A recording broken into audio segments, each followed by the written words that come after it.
Welcome back to the deep dive.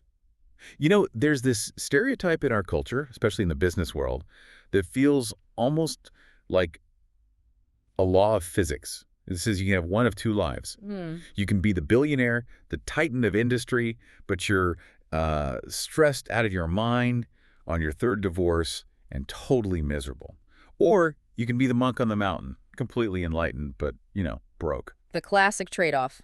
Material success or internal peace. You have to pick one. Exactly. But Uh, today, we are diving into a source that claims that entire trade-off is, well, a total lie. We're looking at the Almanack of Naval Ravikant. Right. And the reason this book has become such a cult class, I mean, it's literally passed around Silicon Valley like a secret manuscript, is because Naval is the anomaly. He's the guy who seems to have cracked the code on being incredibly wealthy and genuinely, philosophically happy at the same time. Which is such a rare combination. And what makes this deep dive so interesting is that we aren't analyzing a memoir. This isn't Naval just telling his life story. Right. The Almanack, which was curated by Eric Jorgenson, it's more like a tactical guide. It's a collection of his tweets and essays and transcripts that lays out this core thesis. Getting rich isn't about luck, and being happy isn't a personality trait. They are both skills. That is the hook that got me. Uh, I mean, if they're skills, that means they can be learned. they can be practiced. Yes, they can be practiced. So our mission today is to pull apart that framework. We're going to try to decode the formula for getting rich without getting lucky, and then, and this is arguably the harder part, how to not be miserable once you get there. It's a tall order, but the framework is really solid. And to start, we have to look at how Naval just completely redefines the game. He argues that most people are playing the wrong game because they don't even understand the difference between three very common words: wealth, money, and status. And I think most of us use those interchangeably, right? Yeah. If I say someone has status, I assume they have money. If they have money, I assume they're wealthy. We do, but Naval is very precise here. And if you get the definitions wrong, you end up chasing the wrong prize.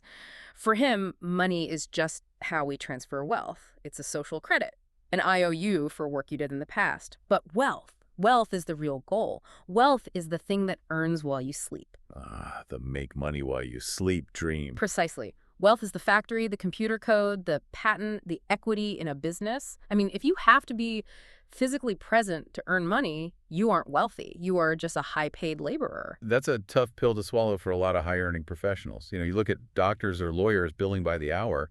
They have money, sure, but they don't have the machine. Right. They're renting out their time, and time is finite. But the real enemy in all this, according to Naval, it isn't labor, it's status. He calls status a zero-sum game. Zero sum, meaning for me to win, you have to lose. Exactly. It's just a ranking system. Politics is a status game. Sports are status games. Even, who has the nicest watch or the coolest job title, those are status games. And the problem is, to maintain a high rank, you have to constantly put others down or fight to stay on top. It just creates anger and anxiety. It's the whole keeping up with the Joneses trap. It is. And Naval's advice is just to ignore it entirely. Opt out. Focus on wealth creation because that's a positive sum game.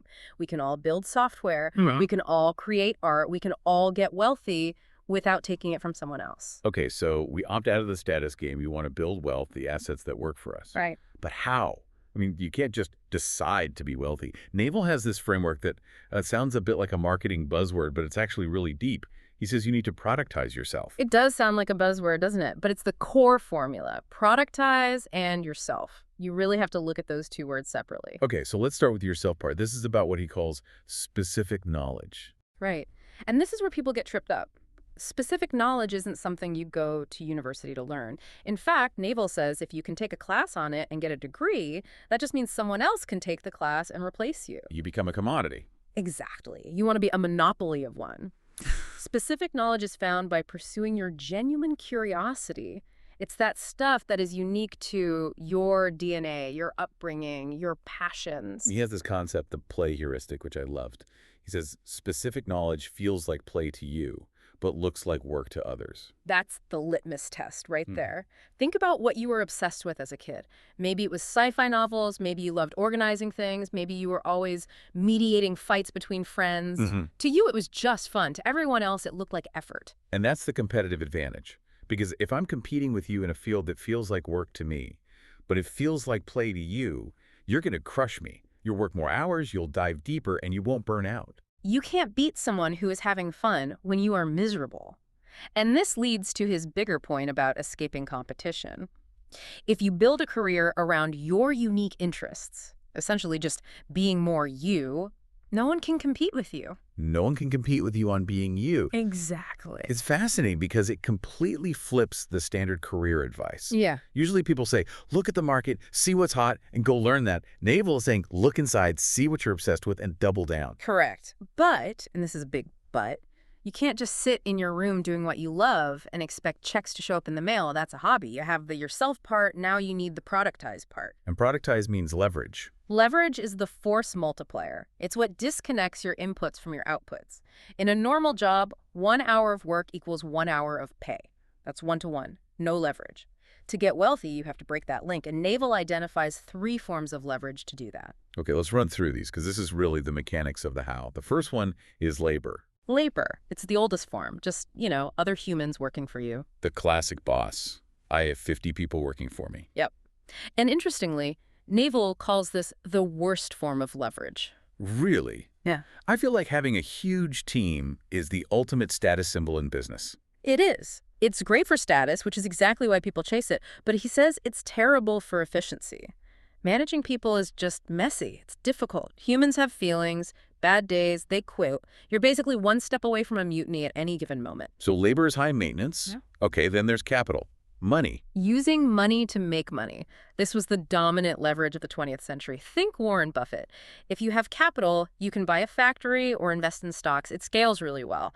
But the problem with capital is that it's permissioned. Meaning you need someone to give it to you. You need a bank, a venture capitalist, a rich uncle. You have to ask nicely. You have to pitch. There are gatekeepers controlling it. Which brings us to the third kind. The one Naval says has changed the game completely. Permissionless leverage.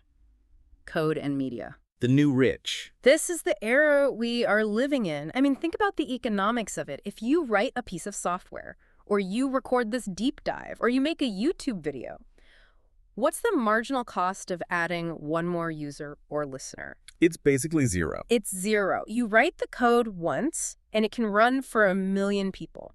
You record the episode once, 1 million people can listen. It works for you while you sleep. It scales infinitely. And the permissionless part is the key. That is the revolution. You don't need a boss to approve your YouTube channel. You don't need a bank to approve your app idea. You can just build. The barrier to entry has completely collapsed. So this is the great equalizer.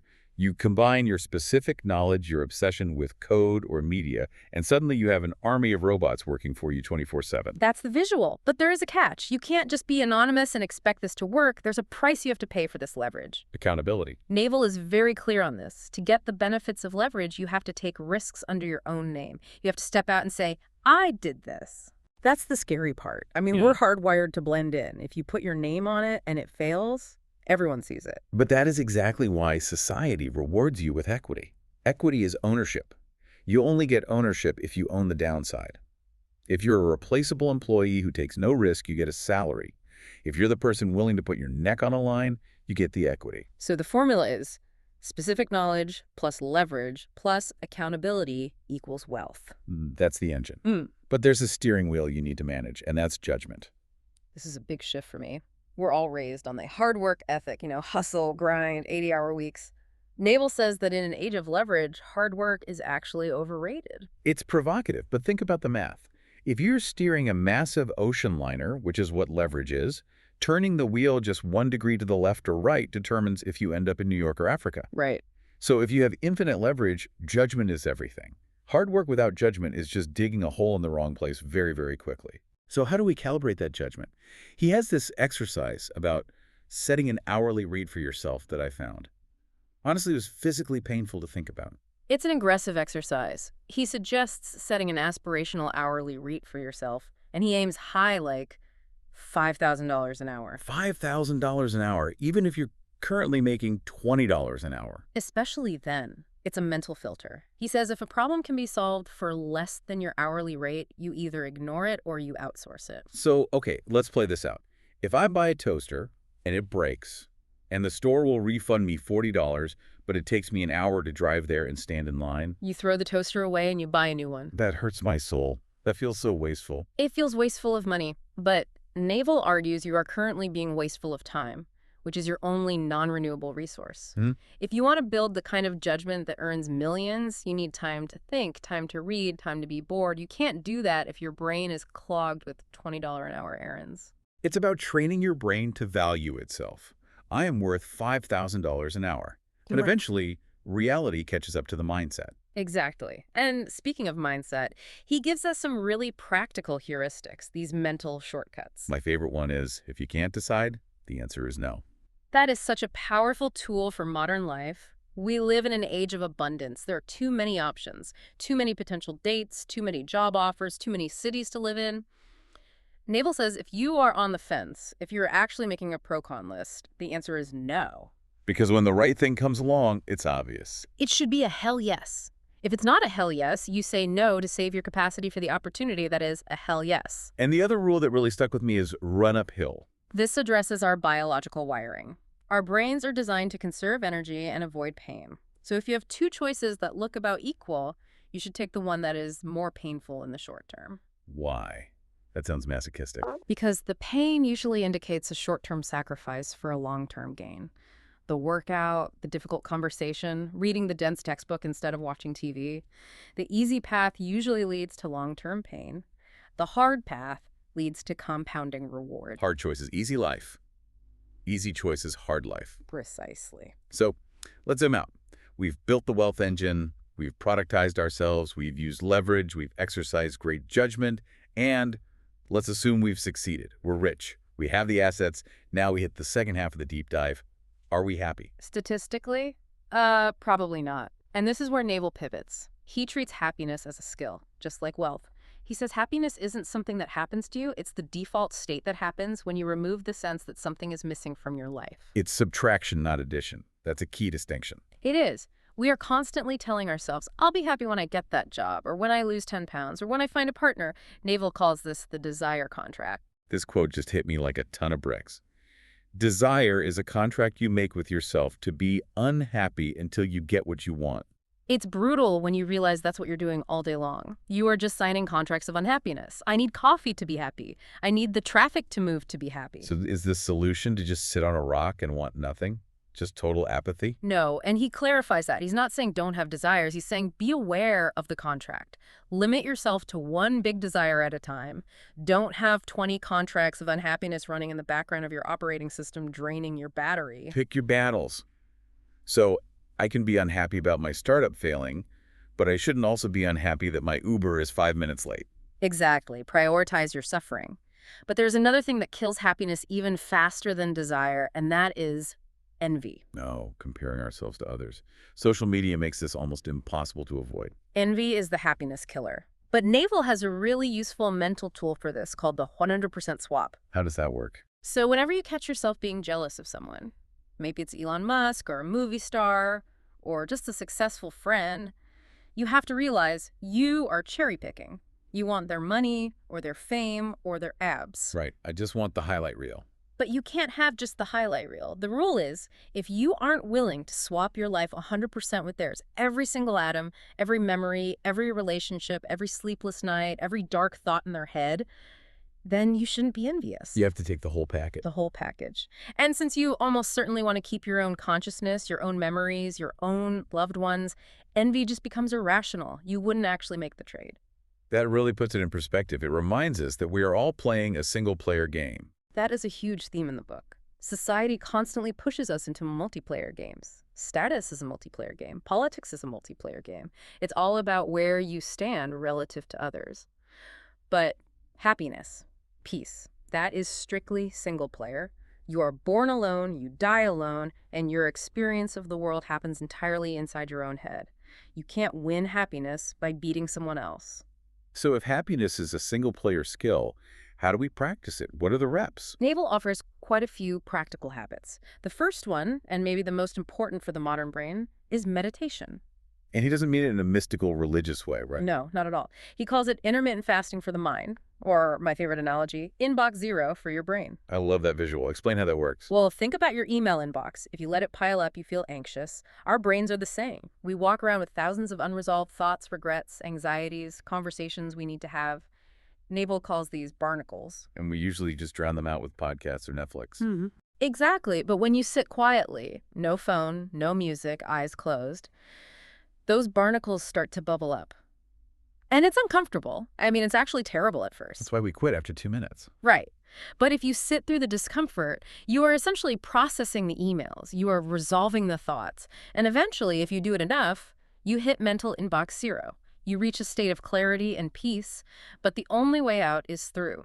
He also talks about reading as a pathway to peace, but he has a very liberating take on it. He says, read what you love until you love to read. Yes, he gives us permission to be lazy readers. No guilt. If you start a book and it's boring, drop it. Skim. Jump to the middle. He treats books like blogs. The goal isn't to finish the book to get a gold star. The goal is to find ideas that change your life. I think a lot of us needed to hear that.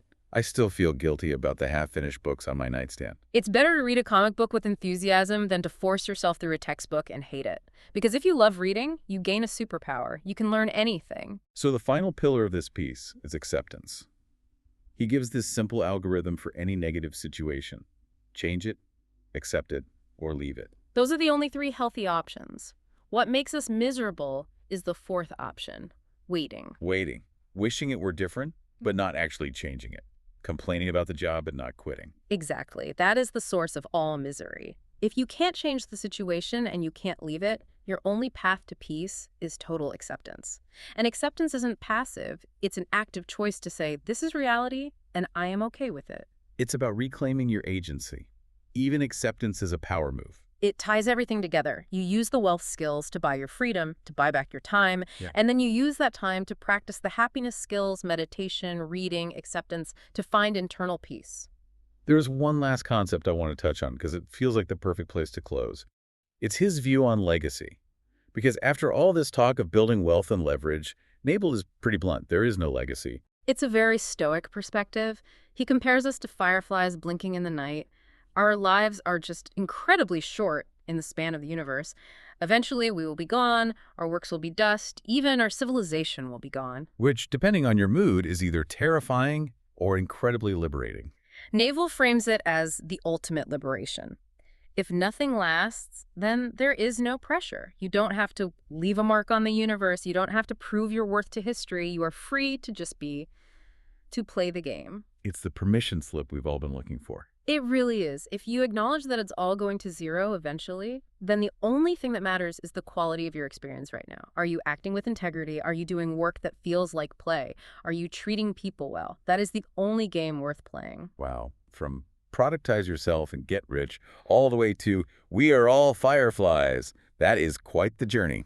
That's the Naval experience. It starts with cold hard capitalism and ends with deep spirituality. So for you listening, here is your challenge for the week.